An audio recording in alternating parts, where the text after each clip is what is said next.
हनुमान् श्रीपदो वायुपुत्रो रुद्रो नघोजरः अमृत्यवीरवीरश्च ग्रामवासो जनाश्रयः धनदो निर्गुणः शूरो वीरो निधिपतिर्मुनिः पिङ्गाक्षो वरदो वाग्मी सीताशोकविनाशकः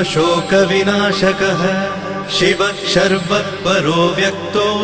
व्यक्ताव्यक्तो धराधरः पिङ्गकेशः पिङ्गरोमा श्रुतिगम्यः सनातनः अनादिर्भगवान् देवो विश्वहेतुर्जनाश्रयः आरोग्यकर्ता विश्वेशो विश्वनाथो हरीश्वरः भर्गो रामो रामभक्तः कल्याणप्रकृतिस्थिरः विश्वम्भरो विश्वमूर्तिर्विश्वाकारश्च विश्वपः विश्वात्मा विश्वसेव्यो